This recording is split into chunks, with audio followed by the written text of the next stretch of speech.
Hello, Physics Nation. My name is Nate Larmond, and I'd like to do a free response question from College Board.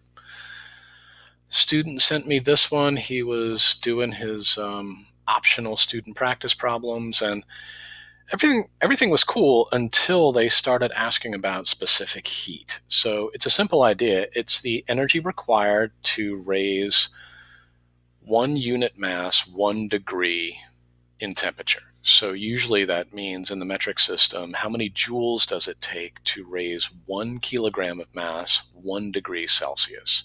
That's all specific heat means, but it's not on the AP Physics 1 test. So I think this is just a relic of the past. I'll try to find it, but you're not required to do it. But let's do the rest of the stuff. This is all well within your reach. They want to know the impact velocity of the block. This guy comes down a frictionless halfpipe and smacks this other guy. Then they want to know the speed of the two blocks after the inelastic collision. They start separate and end together. So sticky collisions we call inelastic collisions.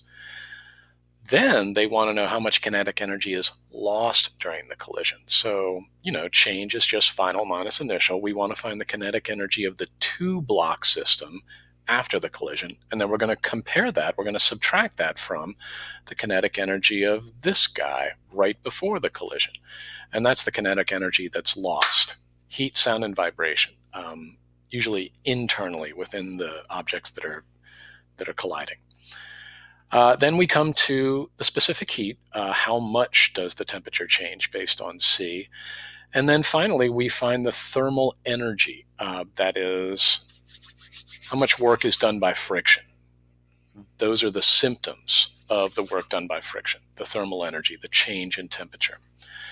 Okay, so I actually crashed and burned on part C, but let's do parts A and B. I got those right. I am fully convinced by Greg in the review videos that bar charts are a great conceptual way. I used to just say before equals after. We start with gravitational potential, we end with kinetic, but, is work done by an external force? Well, this just helps you keep track of the energy that flows in and the energy that flows out. What is there before? What is there after? Anyway, use the variables they provide. Capital M is the mass that's coming down the half pipe.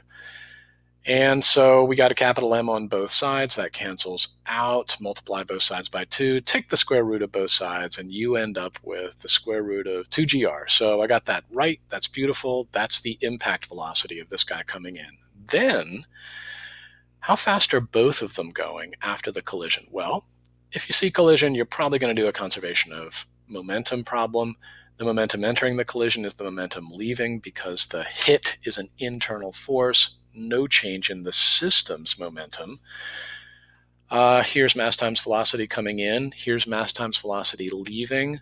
2m is the sticky collision, the inelastic collision. And so the final velocity is just half of the incoming velocity. So we just put a coefficient of 1/2 in front of the incoming velocity. And this is where everything fell apart for me. I conceptually got it correct. I said the energy coming in equals the energy leaving plus the lost amount of energy. So that was rocking and rolling, except for the energy coming in. I said 1/2 mv squared, but then I forgot to square this velocity.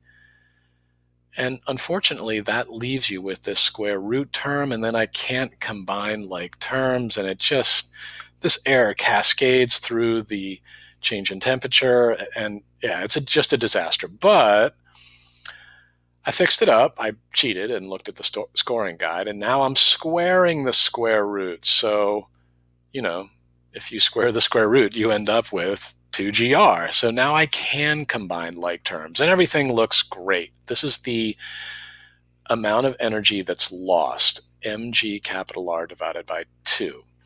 Here's how you find the change in temperature. It's no big deal. You just rearrange the definition of C. So I ended up getting gr divided by 4c, and everything is cool here. I don't like the way they said the normal force is double the weight. That's not true. It's just two backwards forces. See, in the next